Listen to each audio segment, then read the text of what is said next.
Oh! Nay, Mm. lumuwas po kayo? Sana po nagsabi kayo para nasundo po namin kayo. Di mo na ako kailangan sunduin. Kaya ko naman sarili ko eh. Ano ako, lumpok?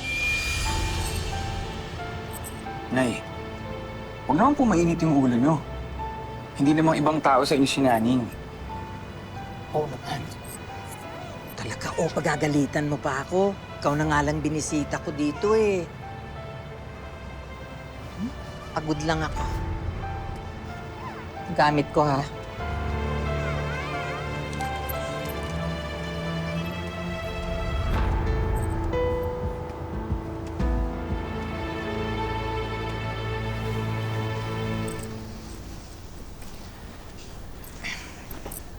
Nay, hanggang kailan po kayo dito?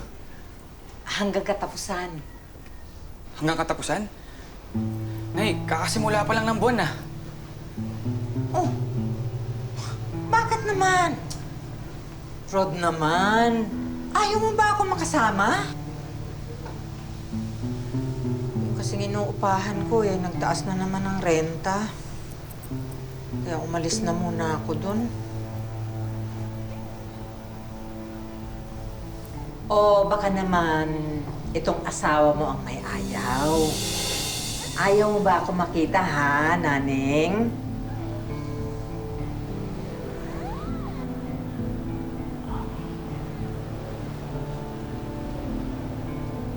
Welcome po kayo dito, Nay. Ay! Mabuti naman. Salamat, ha? Ako kasi nanay, eh. Asawa ka lang.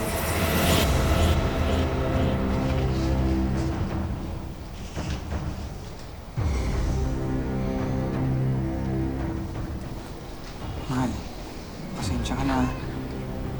Intindihin lang natin si Nanay. Kaya mo na.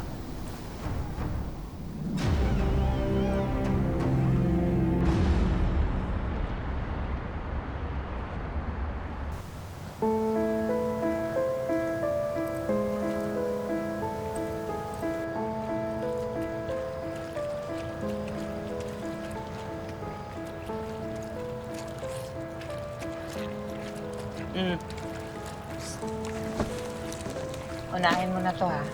Kailangan ko yan bukas. Pwede po bang mamaya ako na lang po laban yan? Unahin ko lang po itong mga gamit ni Baby Jack Jack kasi wala na po siya mga damit eh. Tsaka iniwan ko lang po sa may crib kasi baka magasing po. Ha? At ginamit mo pandahilan niyang baby mo. Ang sabihin mo, ayaw mong labhan yung maruruming damit ko. Bakit ka mo? Dahil tamad ka. Nay, hindi naman ho sa ganun. Lalaban ko pa rin naman po yung mga damit niyo. Nakikiusap lang po ako na baka pwede na unahin ko lang po muna yung kay Baby Jack Jack. O sige, di wag!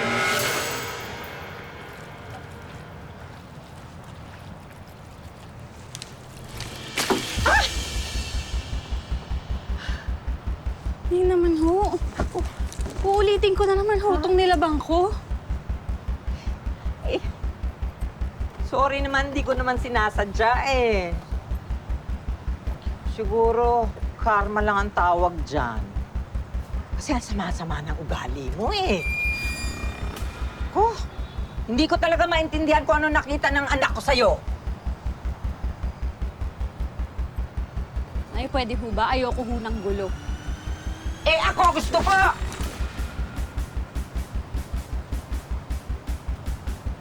Hindi po ako lalaban. Hindi ko po kayo papatulan. Eh di pumatol ka! Pikon na ako sa'yo, ha? Aray ko na eh! Sinira mo na ikaw, nagpabuntis ka! Sinadya mo talaga nagpabuntis ka! Sinira mo ang buhay ng anak ko! Wala siyang mapapala sa'yo! Ilang, hindi kita matatanggap bilang manugang! Ah!